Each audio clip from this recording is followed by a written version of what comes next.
Welcome to another episode of Nerds Amalgamated. I am the DJ, and with me today I have the Professor. What's a DJ? The DJ. Well, I was going to go all enthusiastic, but I was like, you know what? I'm going to go all out. Okay, then. And normally we have we would have Devi Boy in the other spot, but he's asked for... He's returned to his home planet. Oh, God, we got to He should be back with us soon, though. We've got to stop him. We've got to stop him at some point. So, how are you, Professor? I'm pretty good. How's your 2021 going? So far, quiet and nothing special. Well, I've already had a really stressful day at work, and I've only been back 2 days, so... Alright, how many computers have you burned? Nothing's caught fire, but I've had a couple of people wait until the last minute to tell me something. Oh, so, yeah. I'm not sure what's worse, that or things catching fire. I had random people coming up to me saying they'll punch me in the face. What did you do? I don't know. I just acted like a nice person, and all of a sudden I want to punch you in the face. Were they drunk? Possibly, yeah. And I think they were asking. Last time someone threatened to hurt me in public, it was some 14-year-old girl about half my size who said she did murder and would do it again. I'm like, yeah, good luck, mate. Try anything, I'll sit on you. It's like Call of Duty all over again, isn't it? Yes, it kind of is. But at least with all that said and done, we can say that 2021 is better than what's happened in 2020. Oh, what a year it was. Oh, yeah, so far. Oh, what a year it was. And it's the science world, for example. That was an interesting year. Well, obviously the most exciting science news is the research into mRNA. Oh, yeah. With this new vaccine that they're rolling out for the Rona, the mRNA vaccine is hugely effective and really easy to make. So in the future, they can just do it again. Any new disease, just do it again. Gotta admit, though, COVID has done a number on a lot of things this year. Yeah, lots of things got cancelled or delayed or pushed back, including the release of the June movie. Oh, yeah. Which stage of grief are you still in? I'm in the stage where I will go and do horrible things to people who don't wear masks so that the movie can come out sooner. So that would be the anger phase? I assume so. But the science world kept rolling, even though COVID was the biggest issue. I mean, we had the space travel was a big part. Yes, we had the first commercial crewed flight to space, which was SpaceX in the Crew Dragon with Bob and Doug from NASA. That was a very exciting day. Oh, man. At least that would be the starting gun of the Space Race 2.0. Well, we've kind of had a Space Race 2.0 for a few years now. It's just that the other people didn't really bother turning up. Because look at all this cool stuff SpaceX is doing. But Blue Origin and all the other commercial space providers are just really behind the ball. What's going to be interesting is I wonder how the other countries are going to react to space travel at this point. I mean, America is leagues ahead at this point. I mean, China could one day do it as well. Well, I wouldn't say America in particular. SpaceX is. And SpaceX happens to be an American company. I reckon you could get, I reckon SpaceX will probably start selling flights overseas if they can. I don't know if they would run afoul of ITAR though. ITAR is this American law where basically anything that could have military potential can't be exported. Oh, that's true. So for a long time, people who didn't live in America could only use weak encryption because encryption software was under ITAR. Okay, yeah. And not only space travel was a big part, even space exploration at home was also involved as well this year. What do you mean by that? As in Arecibo going down. Yes, a tragic day. Yeah. Although that is a spectacular video. See, I would pay. If I had $1 billion, I would pay the slow mo guys just to do a slow mo of the Arecibo going down. Just Well, it's too late now, so you need to build another one and then knock it over. And then build another one so we can do science. But that was an end of an era, wouldn't you agree? Yeah, and there's a lot of things that Arecibo could do that even Fast, which is the main competitor for Arecibo, can't actually match all of the capabilities. Wait, so you're saying that the Fast, which is a Chinese-built telescope, is not better than the Americans? Well, it's better in some ways, not in others. It's for different purposes. But one of the main advantages of Arecibo that can't be replicated by Fast because of the design is that Arecibo could have transmitters mounted on it, and then you could do radar astronomy and track asteroids and stuff like that. So it's not, a complete loss. Fast can pick up most of the capabilities and do a few things better. But nothing at the moment can, as far as I know, can transmit the way Arecibo did. Yeah. Another end of an era like event that happened was the SETI at Home program. Yeah, said months before Arecibo began to collapse, SETI at Home shut down. And there is, it's not like most of the work for SETI at Home came from Arecibo. So it's not like there's any work to do at the moment, but it's sad to see that because that was I think BOINC, the Berkeley Open Initiative for Networked Computing, which is what SETI at Home is based on, along with lots of other projects, is a triumph of computer science because you've got millions of people around the world donating their spare computer time to calculate science. How is that not cool? I think it's the amount of coding that would bamboozle a lot of people. Would just be like, there's all these codes. Do I want to sit down and? There's no coding involved with SETI at Home. You just install the software. Oh, I meant BOINC, but yeah. Oh, BOINC, yeah. Developing for BOINC's probably a bit tricky, and I see it is actually the initiative, infrastructure, not initiative. Yeah. Well, with all the sad part's going to be like we won't see signs of life in Venus and all those now. Yeah, we did find out last night that Venus possibly doesn't actually have life because the scientists looked at the data again and accounted for a few issues with the data that they hadn't noticed, and it turns out there's a much lower volume of phosphine than was expected. I hate to be the intern that said oh, I was the guy who made the wrong calculations. Yeah, it's why this sort of thing, you got to be cautiously optimistic. The reason why it was so exciting was because it was such a big deal, and when it came out, it was so realistic that alien life producing phosphine. And now we find out that there's not. But on the other hand, there are other studies coming through suggesting signs of life in other places. Keep an eye out. Yeah. Well, another thing we can keep an eye out is the Hayabusa. Yes, it came home this year. Oh yeah, that was a big event though. I mean, when the Hayabusa first landed on the comet on the comet itself. First, I think it was the second return of samples, was it? Yeah.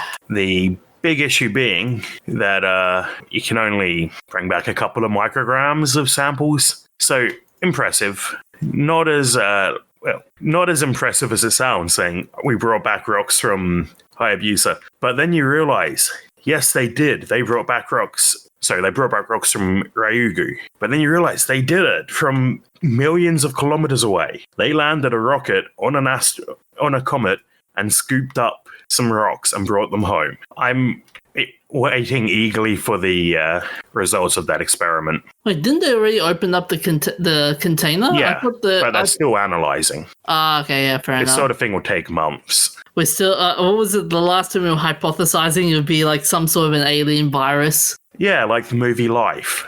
They open up the capsule and it's full of aliens. The end. Humanity dies. Far-fetched as it may be, I mean. Yeah, I mean, the life form in Life isn't very realistic. Yeah.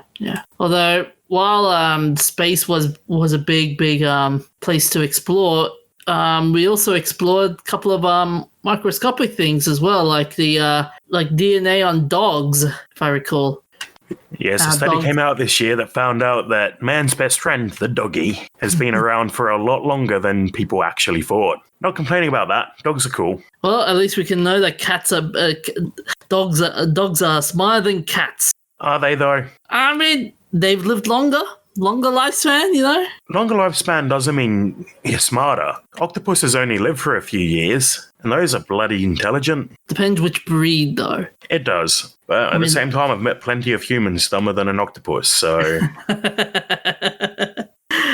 Can you imagine, like, trying to, get an experiment going, see if an octopus can solve this puzzle? How much smarter can you do? Can you solve this puzzle? And can it be faster than the octopus?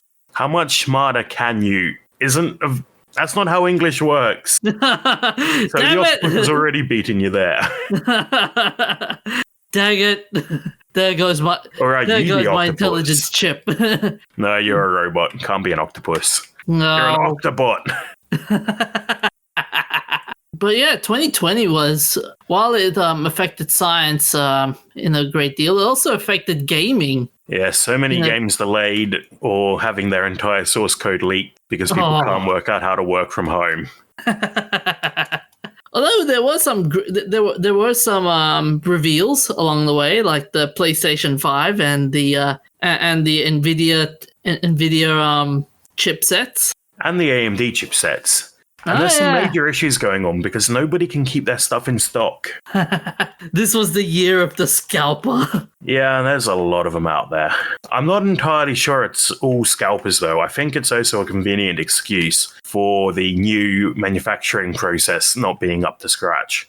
Because a new manufacturing process for chips is pretty unreliable. And the new AMD chips are running on a new node. I don't know about the NVIDIA stuff, but since the consoles rely on AMD, then they have to also deal with any issues AMD has with supply. But there were a lot of also game reveals that happened this year as well. Like we had Cyberpunk. Boy, that came out. And they revealed that it was shit.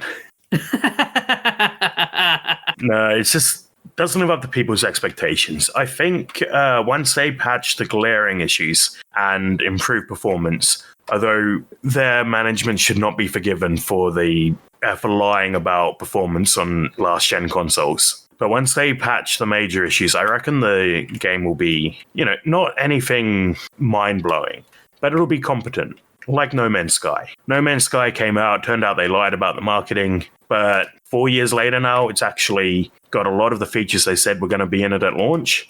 So it's kind of an early access, but with more lying. Now, you might ask, how does that differentiate it from a regular early access? And that's true. Yeah. A lot of devs lie. But besides Cyberpunk that came out, there were others like Ghost of Tsushima that came out. That was a good game. Is it as good as Half-Life Alyx, though? Finally, a new Half-Life game. Oh, yeah. When the initial trailer came out, I was like, it looks like a cheap, like a knockoff, like... How did it look like a cheap knockoff? Like, with VR, like VR games and mobile games, they're like, like cash grabs, But then not when Valve does them. Yeah, that's what, that was my first impression. Like, yeah, okay, the trailer looks like, it looks a haha hee kind of thing. But then I seen the walkthrough of the game, and what's it looked really impressive kind of thing? It's a paywall, like a mobile game kind of thing. Why would the trailer give you the impression of a paywall? My point is, it was just like a cash grab, that kind of thing. Yeah, I trust Valve not to cash grab for the Half-Life franchise. Like, Artifact was a bit rough when they launched it, from what I've heard. But I don't think they'd risk screwing up Half-Life. And that's why it's taken so long to get anything out of them. And as I said, I saw the walkthrough, and yeah, I'm impressed. I'm really impressed with this. Like, the gameplay, the aesthetics, the character design, all brilliant. Brilliantly done. I mean, I'm still waiting for the VR headsets to come back into stock. Yeah, that was such a shame part. Like, remember at the beginning of the lockdown when VR headsets were out of stock, and now at the end of it, it's the graphics cards.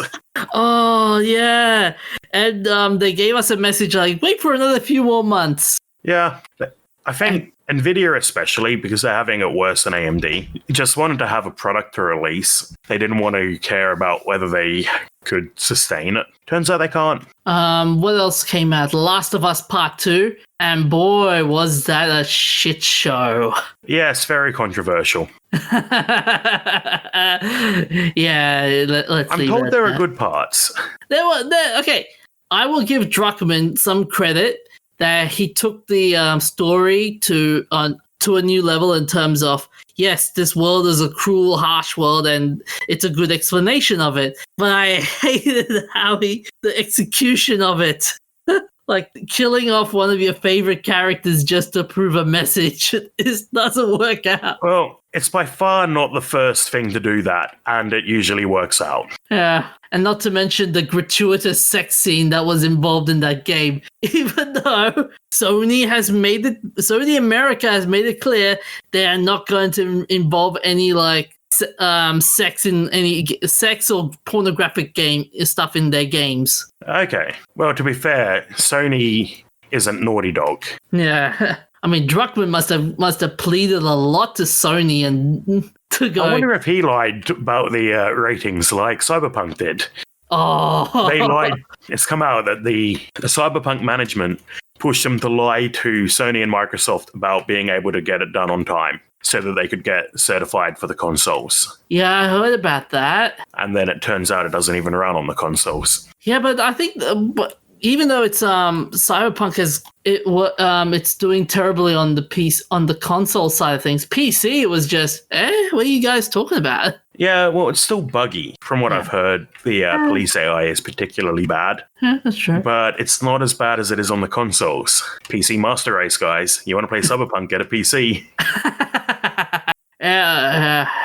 Speaking of PC, did you hear about Microsoft doing a big acquisition this year? Yep. That was big news. RIP PlayStation fans of Elder Scrolls. I don't think Microsoft is going to ditch... they've made it clear they're not going to ditch PlayStation for the time being. But I don't think they're going to keep that going forever. Because Bethesda games are a very strong exclusive to have. Yeah, but that being said, though, do you reckon this defeats the purpose of doing cross-platform, though? I mean, back in years ago, there used to be talks about how, oh yes, we're gonna have cross-platform, and now all these PlayStation exclusive and Xbox exclusive, like Bethesda doing. I'm not Microsoft. A fan of it. No fan of it? No, exclusives are bad for gamers. Oh yeah, they're bad for gamers and everything. But now when you see all these they're bringing back all these exclusives, it just the whole pitch to have cross-platform and stuff, it kind of died in the wind. Well, mostly the exclusives come from studios owned by the developer, by the console maker. So Naughty Dog's owned by Sony, Bethesda's owned by Microsoft. It's not like, in most cases, it's not like they're getting a third party to make them a game. At least it wasn't. It isn't these days, sorry. A lot of the time back in the day, there were tons of third parties that would make exclusives. Basically, whoever gives you more money. Yeah. And speaking of more money, there was also the news of EA buying Codemasters for $1.2 billion. And that was a big news as well. Only if you like racing games. Yeah, that's true. But this year, in terms of gaming, oh man, this was the year of the Battle Royale. That was 3 years ago. Where have you been? I know it was 3 years ago, but this year, Fall Guys and Among Us. Among Us isn't a Battle Royale. It does feel like a Battle Royale. No, it's not a Battle Royale. It never has been. It never will be. Among Us is asymmetrical multiplayer. Noob. No. What part of kill everyone else to win rhymes with being a crewmate? When you're the imposter? I said crewmate. Yeah, when you're an imposter crewmate, you get to kill everyone. Imposters aren't crewmates, they're imposters. Yeah, they are. That's the point of the game. Yeah, well, imposters are the imposters, yes, fair enough, but they're also part of the crew as well. Well, no, they're not. Part of the crew implies you work to maintain the ship. Being an imposter implies you eat everybody. The Thing wasn't part of the Antarctic Research Division, was he? Or her? Okay, that being said, though, those two games dominated the game landscape for a while, wouldn't you agree? Yeah. Turns out people really like casual party games, especially when they're all locked up and want something to play with their family. Yep. Yeah. So you played both, haven't you? Yes. Okay. Which is better? Fall Guys. Fall There's Guys? more variety. Really? Wow. Okay. Well, Wow. Among Us really only has the core game mode, but Fall Guys can be anything. As long as it's a competitive game mode, Fall Guys can be anything. It can be Rob the Nest, it can be a race, it can be that horrible picture matching game that nobody likes.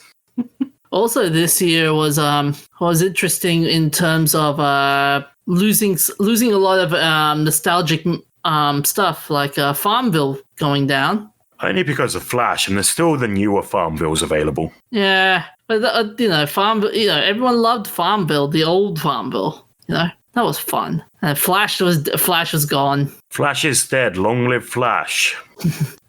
Honestly, though, Blue Maxima's Flashpoint is an astounding project. I'm happy to see Flash go. It's such a security risk, but not without a touch of sadness. Yeah, loot boxes speaking of sadness and on stuff. Loot boxes was a big sad issue as well. Your segues need more work. Oh, thank you. I mean, people still are angry about the loot box saga. Of course they are. It's the internet. I say loot boxes suck. I'm just looking at some of the other games that were released as well, besides the ones that we said, like Assassin's Creed Valhalla came out. Oh, Final Fantasy VII Remake, that also came out. Assassin's Creed Valhalla came out, but we don't talk about Ubisoft. Oh, yeah. Yeah. Ian Gilliam should resign. Oh, man. Ubisoft was just that's just a show in itself. Final Fantasy VII Remake, that was an interesting release, and in which they added some new material onto it, which I was like, oh, okay, yeah, it was pretty cool. Marvel's Avengers, flop. Yeah, that was a flop. How do you mess up that badly? The answer is clearly by putting in endless microtransactions. Oh. Yeah, if I recall, aren't they the same studio that made Destiny? Not Destiny, No. Anthem? No, Avengers was Square Enix. Okay. And let's not forget, Call of Duty made a big entrance into 2020. And when I mean big as in file sizes and whatnot. Yeah. Compression, people. Have you not heard of it? I played a bit of Black Ops Cold War earlier in the year, and I was like, okay, this is a huge file, and my PlayStation is not going to support that. I'm not going to play any more of that. Like, there was so much updates in that game. Well, that's why Destiny dropped half its content to fit back on a hard drive. Which, I don't agree with. I'm on PC. I'll buy a 10 terabyte hard drive if I want to play Destiny. But, they got to appeal to the console plebs who can't play Cyberpunk. Yeah. I am so getting death threats. And to anyone, this is the professor's opinions, not the opinions of Nerds Amalgamated. What's up? It's Stevie Boy's opinion. Oh, Stevie Boy's opinion. Oh. Hey, he doesn't want to turn up. We can blame him for whatever we want. He's going to be so confused when they kick down his door. Oh, yeah. But curiously, though, when we were talking about consoles earlier on, what were your initial impressions when the consoles came out, when the consoles first came out? It's impressive that they got so much performance into such a tight budget. I'm not a console person, and I don't think I ever will be. Apart from retro consoles, I still am into those. But retro consoles had more games that you can't play on PC. Oh, speaking of retro consoles, how funny was that? The old retro, Commodore? No. The Atari. But just on the other note, remember, the reason they can make it so cheap is because you subsidize it with a tax on every game you buy. But yeah, the Atari Mini, the Atari VCS, not to be confused with the Atari VCS. or the old name Atari 2600. Well, it was a Atari VCS before it was a 2600. Yeah. But the new Atari VCS was interesting, but God, that's terrible. Aesthetically or aesthetically interesting, hardware-wise interesting, but for $400 bloody in US money, so in Aussie money, it's even more. And yeah, they should have just stuck with making a little emulated micro console like Nintendo and Sony have done. Yeah. How do you think? Okay, from a game developer's perspective, 2020 in gaming. I mean, we did talk about all these gaming highlights, and we big touched hit for indies. Big hit for indies. Big hit for indies. Yep. Big game companies suddenly have to work out how to work like indies with working from home, and absolutely colossal hit for Animal Crossing. Oh yeah. But yeah, gaming is it's had a drop in purchases because people haven't had money, but I think it's had the lowest drop out of any media that I'm aware of, especially movies. Movies have made no money this year. Oh, that's a good segue. Oh man, movies this year was an absolute shit show. God, where can I start? No, a shit show is watching someone on the toilet. A movie is a movie. What can okay, that being said though, man, how bad was it this year with movies? Like all these movies that we were anticipating for all got postponed or either postponed or sent to video on demand or on streaming services. Just give me Dune, please. Oh, you will get Dune. You just have to pay what was it? $13 for the HBO Max membership. Is it coming out there? Yes. Well, are you going to pay that now? They're answered. No, I reckon it'll probably come out in cinemas here. Oh no, it will come out. What is it they're saying? They're saying that all of the Warner Brothers stuff is going to HBO in America at least, but outside America, it's going to go to cinemas, I reckon. At least in Australia and New Zealand. Probably not in America or most of Europe at the moment. Yeah. So all these movies, all the movies that were originally planned, all going to HBO Max. So movies such as Tom and Jerry, Reminiscence, Godzilla vs. King Kong, The Conjuring, The Devil Made Me Do It, Space Jam, A New Legacy, The Suicide Squad, Dune, King Richard, The Matrix 4, Mortal Kombat. Yeah, I'm really hoping they don't mess up Dune, because they're only doing the first half of the book because it's a very dense book. It's not like The Hobbit, where they took a book a third of the size of a single Lord of the Rings book and made it into 3 movies. But it's a very dense book. Yeah, but that being said, though, like even though Dune has been is going to HBO Max and everything, Villeneuve is really cheesed off about it. Yeah, I'm not sure what Christopher Nolan's more upset about, this or that people keep picking on him for his audio. Boy, Tenet on 2020, that was a show. Yeah, people watched that. They didn't hear it; they watched it. They watched. Oh, that was absolutely funny when that news came out that other directors were going like, "We can't hear you. We can't hear you." Yeah, sometimes you just need your co-workers to tell you to pull your head in. Unfortunately, Nolan's is too far out. So far out, it got stuck. But Disney also, in terms of streaming, we had Mulan coming out on Disney Plus. Boy, what that was a. The reason that was a mistake. No, I won't get started. We'll be here all night. The funny part about Mulan is that it just showed how out of touch Disney was. Well, they were making it to appeal to the Chinese market, so it wasn't exactly going to be huge here. The people here, like in the West, love the original. Yep. But they were taking a movie that already wasn't getting great reviews in the West and then charging extra to see it on that platform that already costs $30. Yeah, $30 a month. So a lot of people weren't happy about that. Not to mention the other stuff, like the main actress of the movie was pro-China. Yeah. That's another way to upset people in the West. I'm sure the Chinese government love her, but people in the West don't. They were like, "Whoa, what are you doing? Why did you do that?" What was the other? Then Wonder Woman 1984 came out, and that was another. And that was an HBO Max, and boy, that was a movie that nobody liked at all. I've heard a lot of people say it's not the best Wonder Woman movie, but there's only 2 of them, isn't there? Well, yeah, 2. Okay, 2 in terms of solo, yes. 2 in terms of solo, okay. But like this will be I think the fourth in the Wonder Woman like appearance wise kind of thing. But yeah, that movie is just logically. Oh yes, because she's in Justice League, isn't she? She was in Justice League and Dawn of Justice. But that was Batman vs Superman. What was Wonder Woman doing in there? They were trying to make it like some sort. They were trying to.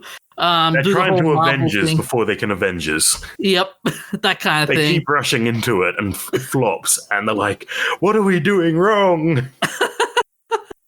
But hey, at least 2020 in terms of like with the DC movies, at least we got one thing. There's one thing coming out that I'm happy with, and that is the Snyder cut of Justice League. I'm happy with that. Like, because with the original Justice League movie, there was a lot of drama with that movie. Like the original director had to leave because his daughter passed away. So Joss Whedon was called in, and he made the movie, and it was But there were a couple. Yeah, but there were a bit tragic, really. Yeah, but there were a couple of other movies that came out this year that was some were good, some were bad. Like the good ones, for example, Sonic the Hedgehog. That was surprisingly popular. Yeah, I haven't seen it, but I'm surprised it did as well as it did. I really would have expected. I really didn't expect it to beat Pokemon as the highest-grossing video game movie. Yeah.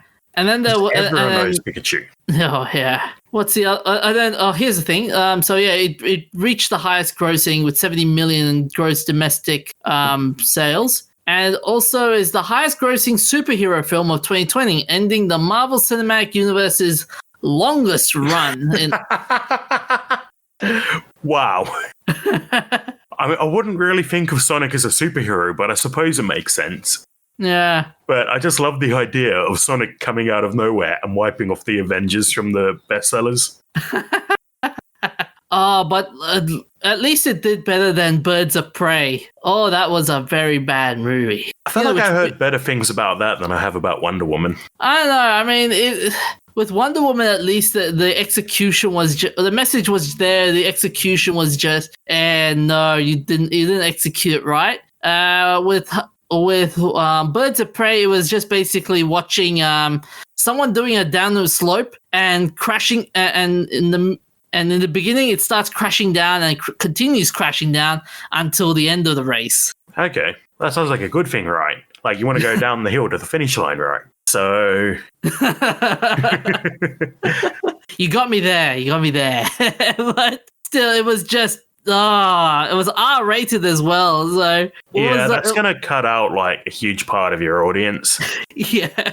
Like, do you know how hard it was to get R-rated games to be accepted? Too long. So, I mean, I know Australia in the worldwide context isn't very big, but no Aussie could buy an R-rated game up until before they changed the rules a couple of years ago.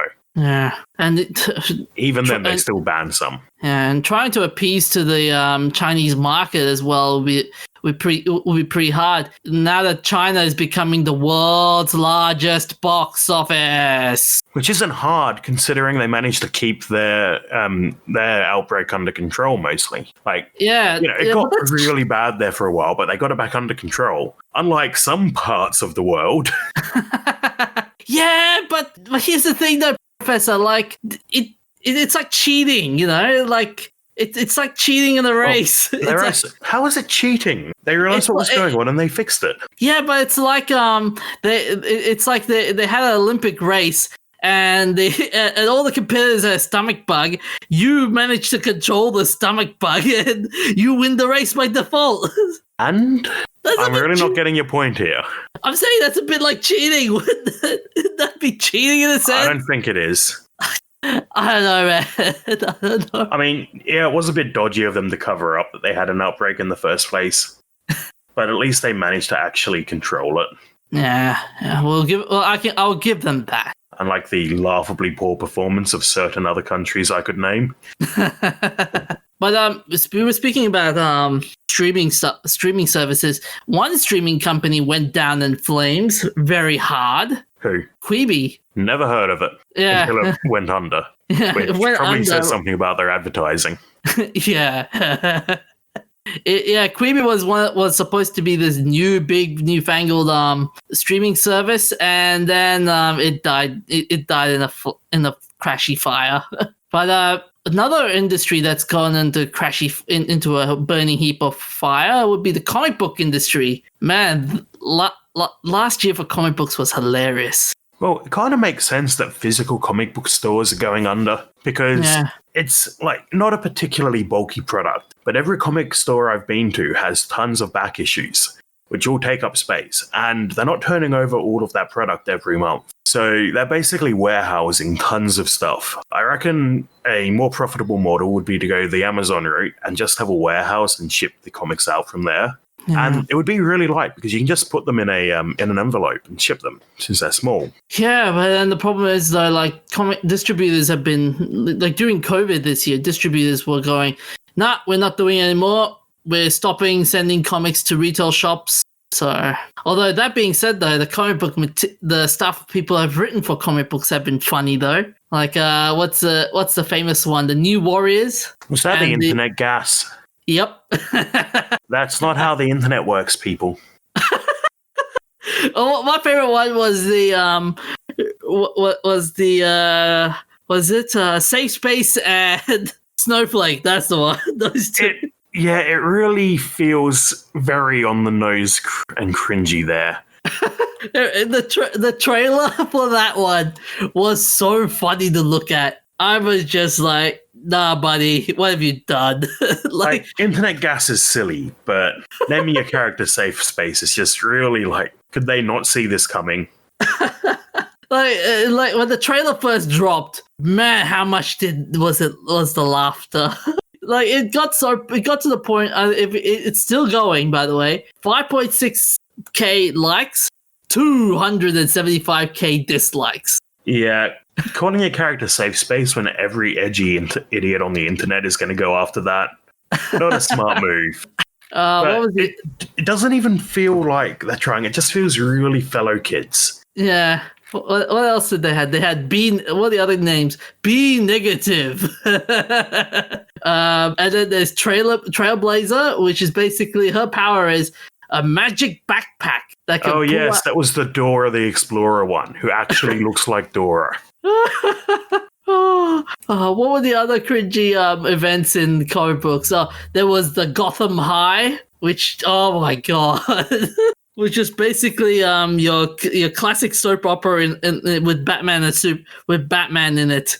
Yeah, which doesn't even make sense because he wasn't even Batman until after that. Because they also had one with characters like Arrow, who have their whole origin story based around being older than high school. And I'm just going like, what the hell are you doing? What are you doing? My personal favorite from the 2020 comics was the DC, the Wonder Woman variant cover. Have you seen this one? Where, if I recall, Rooster Teeth was also involved in it as well. Oh, the one where she's a bit chubby. Yeah. Yeah. Not the worst alternative comic book art I've seen, though. But man, it just looked so bad, though. I was like, what are you doing? It's definitely unconventional.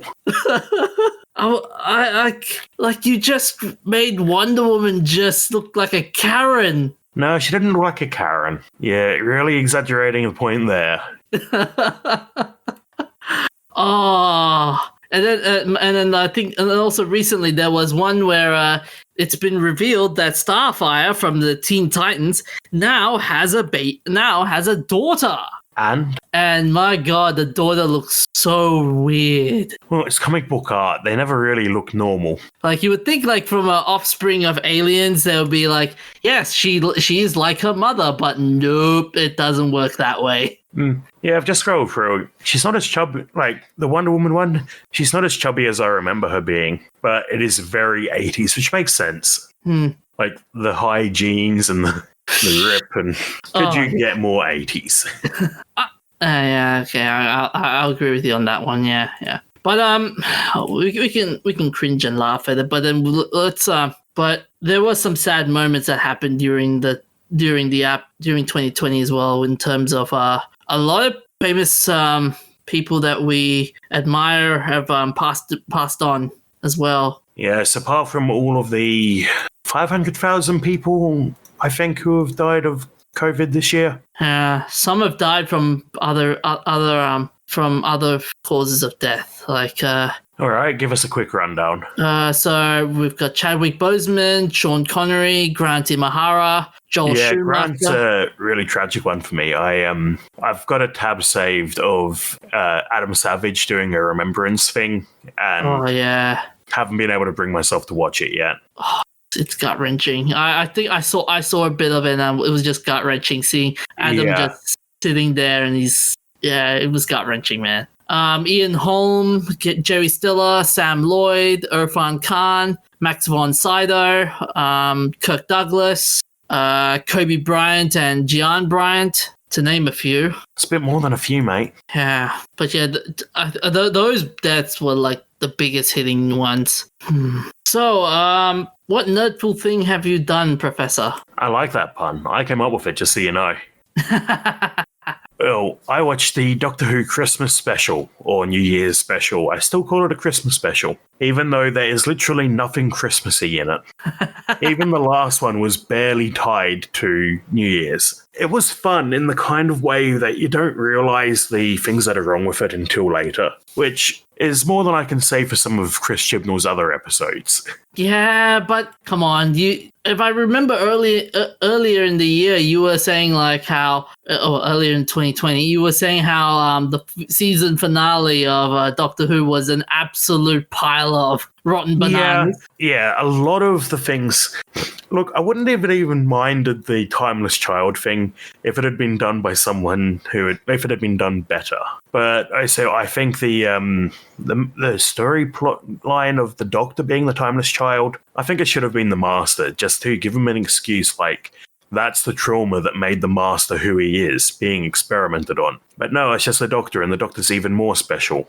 When the Doctor originally was just a crazy guy who runs away from home because he's sick of the bureaucracy and wants to go on adventures. Yeah, the annoying part with that finale to me was just now when I think of William Hart, now when I think of the first Doctor, I'll be going, crap, he's not the first Doctor anymore. Well, he's still the first Doctor, but suppose, Ruth does go ahead, but really, I think we still treat William Hartnell as the first Doctor because we have no idea where Ruth actually fits in and if they're ever going to do anything with that plotline again. I think they will, at least Chibnall probably hopes to, but they mention it in the special, but I think so kind of written them into a corner where people saw Ruth and loved her in like her 10 minutes of screen time and think she's so much better in that 10 minutes than Jodie Whittaker. Not that there's anything wrong with Jodie Whittaker, but I never felt... Okay, so when you talk about the Doctor, there's a moment where you feel like, yes, this is the Doctor. And for me, that moment didn't come for Jodie until she did a video of herself in costume, hiding in her cupboard from Centaurans, telling kids to be brave and kind during the lockdown. From what I've gathered with the new Doctor Who, with the new special, that it didn't rate well, basically. No, a lot of people don't seem to have enjoyed it as much as I did. But this episode as well also felt like, yes, this is a Doctor. So can you give us a little bit of a spoiler? What happens in the resolution, or gonna keep Well, keep I it don't shut? want to because it's hasn't been long enough. It's only been out for a few days at the point of recording, and I don't want to be the guy who spoils it for people. But it is superficially it's similar to plots I've seen before. But the Doctor's plan is what made me think yes, Jodie is the Doctor. Okay. So how many nerdy beanies would you give that 1 out of 5? At least 3.5 out of 5. Nice. Yeah, it was fun, which is all you can kind of ask for. And they bring back, he's in the trailer, so not really a spoiler, but they bring back the American guy from the Spiders episode, and it's he's even better in this episode than he was in that one. Okay. As for me, I've been watching an old school anime series called Fist of the North Star. So what's that about? Fist of the North Star is basically in the year 1990X. It's actually true. It's called 1990X. Earth has gone into post-nuclear war, and there's a warrior by the name of Kenshiro, and he's got a deadly martial arts known as the Hokuto Shinken, which is basically a martial arts that strikes the opponent's secret vital points that results in them dying in very violent and gory fashion. And when I mean violent and gory fashion, I mean as in like they explode bigger than Michael Bay's explosions in a Transformers movie. It's a bit too much explosion. Although it's bloodier not as bloody as Tarantino though. So yeah, Kenshiro basically is basically wandering around the earth fighting villains and helping people along the way. So this was set around 1983. Yeah, 1984. This was around. So it's an old one. Yeah, very old. And this is the grandfather to a couple of other series like JoJo's Bizarre Adventure and your typical martial arts style animes. But this anime series will be famous for the memes such as "Omae wa mo shinderu." Ah, okay. Which is basically translation of "You are already dead." But can you imagine the Americans making a live action version of that anime? More kaboom. It's like directed by Michael Bay. So I would give my the series 5 out of 5. Okay. So we'll take a short break and then we'll be back with the shout-outs, remembrances, and famous birthdays and events of interest. So on to our shout-outs. On the 25th of December 2020, the 30th anniversary of The Godfather Part 3, a 1990 American crime film produced and directed by Francis Ford Coppola from the screenplay co-written by Mario Puzo. The film stars Al Pacino, Diane Keaton, Talia Shire, and Andy Garcia. It is the third and final installment of the Godfather trilogy. AKA the one no one's ever heard of. Although you gotta give them the props though that they made like a lot of money and it was positively reviewed. And to celebrate the 30th anniversary, there was a recut version of the movie titled Mario Puzo's The Godfather Coda: The Death of Michael Corleone. And I've heard from sources there might be a fourth Godfather movie. Let's not keep beating a dead horse's head in the bed. That sounds wrong, but yeah. It is that is the Godfather, isn't it? Yeah, that's the Godfather. Yeah. The horse's head. Oh man, that was scary. Oh, that was very scary. That scene. On the 29th of December 2020, 25th anniversary of 12 Monkeys, a 1995 American science fiction film directed by Terry Gilliam, inspired by Chris Maker's 1962 short film Le Jetée, starring Bruce Willis, Madeline Stowe, and Brad Pitt, with Christopher Plummer and David Mawson supporting roles. The plot focuses on a deadly virus that wipes out humanity. The only survivors are pushed underground to live, and the film's title comes from the supposed group who are believed to have released the virus to the public, the Army of the 12 Monkeys. And if I recall, there was a TV series that came out of it as well. I've been seeing ads for it, but I've never seen it. Have you seen the movie? No. It was I've seen the movie, and full disclosure, it was interesting in the way that the whole angle of the ending was the beginning kind of thing. Okay, because it is about time travel, isn't it? Yeah, it's about time travel and and destiny and whatnot. I might have to check that out then. Yeah. On the 30th of December 2020, Dawn Wells passes away. Dawn Wells, who parlayed her girl-next-door charm into enduring TV fame as a sweet-natured castaway, Mary Ann, on the classic 1960s sitcom Gilligan's Island. The 98 episodes invariably involving those efforts in vain to get off the island, even as a parade of guest stars dropped in and had no trouble getting out. Yeah, it's a bit silly that they never got off with everyone else. Especially once they found out the island was actually inhabited by slightly racist stereotypes of witch doctors. Hey, it's a product of its time. It's the 60s. What can you say? Quite a bit, actually. So Wells was told at one stage after the series has ended let me rephrase that. After the series have ended, the two there was a question by that endured pop culture for men. Who was better, Ginger or Mary Ann? Ginger, because she's the only surviving cast member. Oh no! Can't win the tontine. You can't win the tontine if you're not the last one alive. Yeah, but what is she gonna get? What tontine is she gonna get? Is she gonna get like some sort of paintings from old paintings or something? This is not the Hellfish Bonanza. Who knows? So Wells has lent her voice in the animated Gilligan's Planet in 1982, where the castaways become stranded on a faraway planet. She also capitalized her fame on writing Mary Ann's Gilligan's Island cookbook, and later, What Would Mary Ann Do? A Guide to Life. She died at the age of 82 in Los Angeles. So, on to our remembrances. 31st of December 1934, Cornelia Clapp, American zoologist and academic, specializing in marine biology. Although she was primarily known as an educator and did not author many science research papers, she was named in 1906 as being among 150 most prominent zoologists in the U.S. by the journal American Man of Science. At a time where the world of science was just opening up to women, Cornelia Clapp's influence as a teacher was great and enduring. While she published little during her career, her major influence was to extend scientific knowledge and opportunity to women through education. Her direct teaching method could be felt in the experience of Louise Bard Wallace, who arrived at Mount Holyoke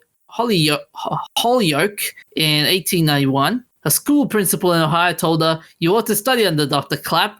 She keeps live frogs in tanks." Of Clapp, Louise wrote, "I came, I saw, she conquered. I felt then and have felt ever since that I never fully alive until I knew her. She died at the age of 85 in Mount Dora, Florida." That is a great, recommendation, though. Yeah. Want to come meet my mate? They've got frogs in a pot. Be like, that'll be one for the Yelp review, everybody. One for the Yelp review. On to our famous birthdays. 31st of December 1937, Avram Hersko, Hungarian-born Israeli biochemist and Nobel laureate in chemistry, along with Aaron Chiek Hanover and Erwin Rose. He was awarded the 2004 Nobel Prize in Chemistry for the discovery of ubiquitin-mediated protein degradation. This played a critical role in maintaining homeostasis in cells and is believed to be involved in development and progression of diseases such as cancer, muscular and neurological diseases, and immune and inflammatory responses. His contributions to science directly helped cure one of his longtime friends of cancer. He was born in Kharkiv. What a wholesome thing to do. Yeah, I say totally got to hold that over your mate's head every time. Hey, can you get me another drink? Get it yourself. I cured your cancer. It's like I'm getting so much mileage from this. And finally, on to our events of interest. On the 31st of December 1965, Nightcrawler from Outer Space, also known simply as Blood Beast from Outer Space, was released. A Star is Born. On this day in 1965 in the United Kingdom, Blood Beast from Outer Space drew first blood at the box office. It is based on Frank Crisp's novel The Nightcrawlers. A colorized version of the film was released in 2011, and this is the plot. Mutant humanoids from outer space kidnap young Earth females in order to interbreed and save their species from extinction. Remember what I said about things from the 60s that you couldn't do now? Yeah. This is one of them. Although interestingly, there have been that same trope has been used every now and then, though. Remember the 90s X-Files? Yeah, it's a popular reference. Can you imagine them doing a remake of this? I feel like it couldn't be a straight remake, just like the remake of Revenge of the Nerds shouldn't be a straight remake. Yeah, but can you imagine, like, whoever directs this movie would be like, it'd be like subverting the expectations of like, oh yes, the Earth females are beating the aliens' asses. Yeah, it would have to be something like that. So that's all we have for this week. You can find us on Facebook, Twitter, Instagram, that'snotcanon.com, where we have an archive of our old episodes and some new That's Not Canon podcasts, such as Playhouse Podcast, which talks about entertainment and all things theatrical. You there? Yep. I'm alive. That fun to scare you? Yep. So that's all we have. Thunder. It can't hurt you unless you get a direct shot. Say the Playhouse thing again. I only heard you describe it as being about theater. Is there anything else? The entertainment news and whatnot. Okay. Yeah. So that's about it then. Yep. So that's all we have for today. Stay nerdy. Hooroo. Look after yourselves. Stay safe, and see you next time. And stay hydrated.